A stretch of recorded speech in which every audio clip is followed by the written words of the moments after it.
Birthday cake கிளாஸ்னா அப்படி என்ன grace எனக்கும் தெரியல. பட் எல்லா பேரண்ட்ஸ்க்கும் சரி, எல்லா சின்ன பிள்ளைங்களுக்கும் சரி, அது ஒரு பெரிய ஆசை தான் இல்லையா? அப்படி அந்த பர்த்டே கேக் கிளாஸ்க்கு அட்டன் பண்றதுக்கு ஆர்வமா வந்திருந்தவங்க நிறைய பேர். எல்லாருமே எல்லா இடத்துல இருந்தும் டைமுக்கு வந்துட்டாங்க. ராமேஸ்வரம், சென்னை, திண்டுக்கல், திருச்சி, தேனி, கோவில்பட்டி, சின்னாளம்பட்டின்னு எல்லா இடங்கள்ல இருந்தும் ஸ்டூடெண்ட்ஸ் வந்திருந்தாங்க. எத்தனை பேர் வந்திருந்தாலும் எல்லாருக்கும் கன்வீனியன்ட்டா இண்டிவிஜுவல் அட்டென்ஷன் கொடுத்து கண்டிப்பா நல்லா சொல்லி தருவேன்னு சொல்லியிருந்ததை காப்பாத்திட்டேன்.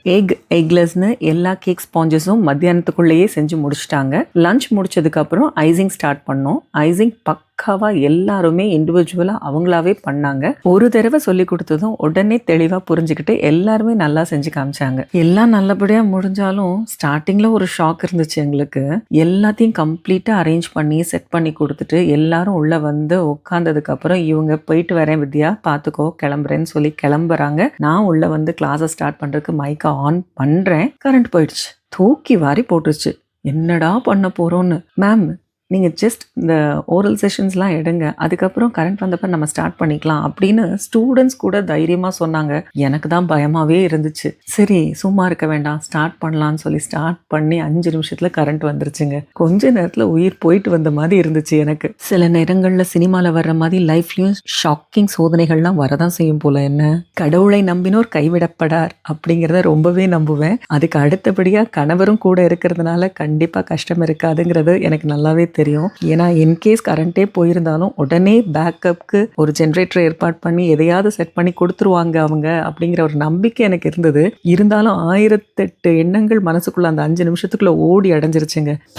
அந்த டென்ஷன் எல்லாம் சொல்ல முடியாது. பட் என்ன இருந்தாலும் சரி கிளாஸ் நல்லபடியாக முடிஞ்சுது. அதுவே பெரிய சந்தோஷம். அண்ட் நாளைக்கு நடக்க போகிற ப்ரௌனி கிளாஸ்க்கு யாராவது என்ரோல் பண்ணணும்னு நினச்சிங்கன்னா தயவு செஞ்சு இன்னைக்கு நைட்டுக்குள்ளே என்ரோல் பண்ணுங்க. அதுதான் எங்களுக்கு கன்வீனியண்ட்டாக இருக்கும். உங்களுக்கு ப்ரையராக நாங்கள் எல்லா அரேஞ்ச்மெண்ட்ஸும் பண்ணி வைக்கிறதுக்கு. ஸோ ப்ளீஸ் ரொம்ப டிலே பண்ண வேண்டாம், இன்னைக்குள்ளே என்ரோல் பண்ணிடுங்க. அது மட்டும் இல்லை, அதுக்கான டீட்டெயில் வீடியோ கீழே அட்டாச் பண்ணியிருக்கேன். அந்த ப்ளே பட்டனை கிளிக் பண்ணிங்கன்னா ப்ரௌனி கிளாஸில் நீங்கள் என்னென்ன கற்றுக்க போகிறீங்கிறத முழுசாக தெரிஞ்சுக்கலாம். செப்டம்பர் 2ஆம் தேதி நடக்க போகிற பேசிக் குக்கீஸ் கிளாஸ்க்கான என்ரோல்மெண்ட்டும் ஸ்டார்ட் ஆயிடுச்சு. ஸோ அதுக்கும் சீட்ஸ் புக் பண்ணுறவங்க சீக்கிரமே விதுஸ் கிச்சன் நம்பருக்கு கால் பண்ணுங்க. கிளாஸஸ் எடுக்க ஆரம்பிச்சதுக்கப்புறம் கேக் ஆர்டர்ஸ் எடுக்கிறது இல்லைன்னு நிறைய பேர் நினைச்சிட்டு இருக்காங்க. அப்படி இல்லைங்க, கேக் ஆர்டர்ஸ் நல்லபடியாகவே எடுத்துட்டு இருக்கோம், நல்லபடியாகவே போயிட்டு இருக்கு. ஸோ உங்கள் வீட்டு அக்கேஷன்ஸ்க்கு தேவையான கேக்ஸை புக் பண்ணுறதுக்கு நீங்கள் ப்ரையராக விதுஸ் கிச்சன் நம்பருக்கு கால் பண்ணி கேக் ஆர்டர்ஸை புக் பண்ணிக்கோங்க. அட்லீஸ்ட் ஒரு 2 நாள் முன்னாடி சொன்னீங்கன்னா டிசைனர் கேக்ஸ்க்கு எங்களுக்கு நல்லாவே டைம் இருக்கும், நல்லாவே செஞ்சு தருவோம். பேசிக் கேக்ஸ்க்கு ஒரு நாள் முன்னாடி சொன்னால் போதும். Thank you so